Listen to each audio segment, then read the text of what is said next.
Bénissons notre Dieu, nous lui disons merci pour son amour, pour sa puissance, pour sa fidélité.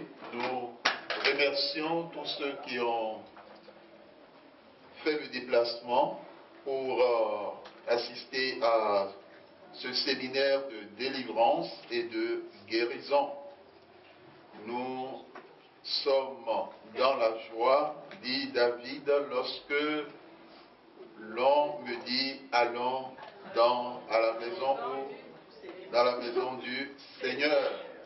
Tu vas dire à ton frère, je suis dans la joie, ou tu diras à ta soeur qui est à côté de toi, devant ou derrière, je suis dans la joie lorsqu'on me dit allons à la maison du Seigneur. Amen.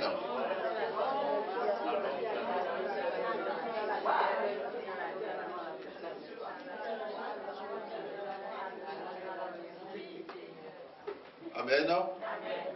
Bien-aimés, nous ne sommes pas un enterrement, nous sommes dans la maison de Dieu.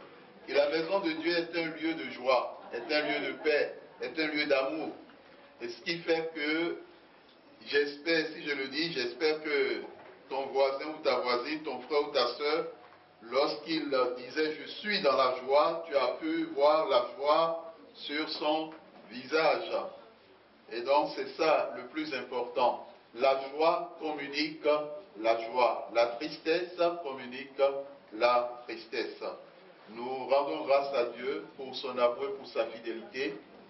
En ce qui concerne la lecture, qui était prévu pour la lecture?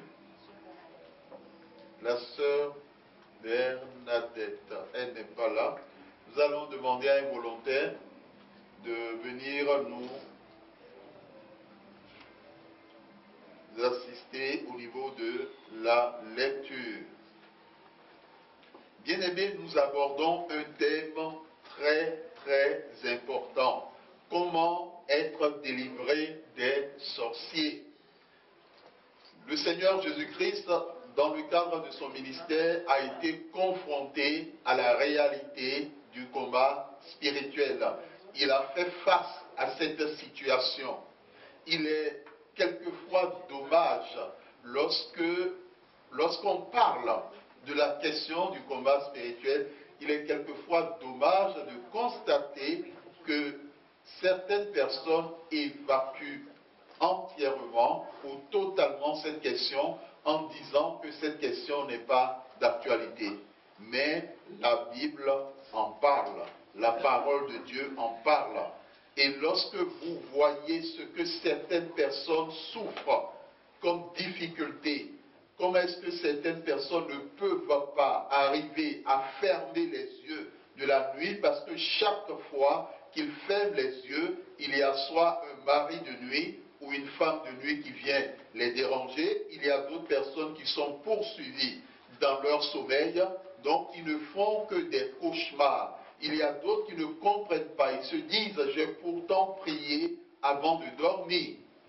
Mais comment se fait-il que dans mon sommeil, je sois encore confronté à nouveau à telle ou telle situation? Mon frère, ma soeur, la Bible est claire. La Bible dit, celui qui pratique le péché est esclave du péché. Mais si donc Jésus-Christ, le Fils, vous affranchit, Jésus-Christ, le Fils, nous affranchit, nous serons réellement libres. La liberté que Dieu donne, la liberté des enfants de Dieu. Et ce livre, nous l'avons souligné, l'Éternel a voulu que ce livre soit publié afin d'apporter la lumière à ses enfants, afin d'apporter la guérison et la délivrance. Mon frère, ma soeur, nous avons déjà abordé plusieurs questions le dimanche dernier et aujourd'hui, nous voulons souligner le fait de la suite de la question qui sont les sorciers ou bien qui est le sorcier. Le dimanche dernier, nous avons souligné que le sorcier peut être un époux, il peut être une femme, il peut être le père, il peut être la mère, il peut être la sœur, il peut être le frère, il peut être la tante, il peut être l'oncle. Et nous avons donné le témoignage de cette sœur en Christ qui voulait la grâce de Dieu par rapport au mariage, qui a jeûné, qui a prié et qui à un moment donné ne comprenait pas pourquoi est-ce que dans sa vie, elle n'a pas eu la grâce d'avoir une personne avec qui elle pourrait se marier devant le Seigneur. Et dans cette configuration, lorsqu'elle a prié, elle a demandé à Dieu de lui révéler ce qui se passait. Bien aimé dans le Seigneur, nous avons souligné que pendant la nuit, elle a eu une vision nocturne. Et dans cette vision, elle a constaté une chose. Elle a vu qu'elle était devant l'autel dans une église. Et il y avait un pasteur en face. Ce pasteur posait la question. Et à la femme, veux-tu prendre cet homme pour époux? La femme dit, oui, je le veux. Et quand on a posé la question à l'homme, veux-tu prendre cette femme pour épouse? L'homme a dit, oui, je le veux. Et lorsqu'elle a tourné le visage pour voir de qui il s'agissait, c'était son propre père, celui qui l'a mis au monde. Bien aimé, ce sont des réalités. Et nous disons que le sorcier n'est pas un enfant de Dieu. On ne joue pas avec un sorcier. Et nous avons souligné que lorsqu'une personne devient sorcier, il n'a plus le cœur humain.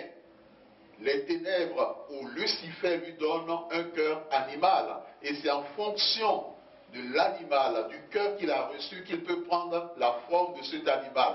Nous avons parlé du chat, nous avons parlé du chien. Et beaucoup de personnes, souvent, dans leur combat spirituel, dans les rêves, ils ont été confrontés à des chiens qui les ont mordus, ou bien des chiens qui les ont poursuivis, et vice-versa. Et nous soulignons aussi qu'en dehors du chien, nous avons parlé de l'araignée, nous avons parlé du papillon, nous avons parlé d'autres formes, même du serpent. Il y a certaines personnes qui ne peuvent pas passer un mois sans dans leur rêve être confrontés à un serpent. Bien-aimés dans le Seigneur, ce sont des éléments que les personnes vivent. Elles sont des enfants de Dieu.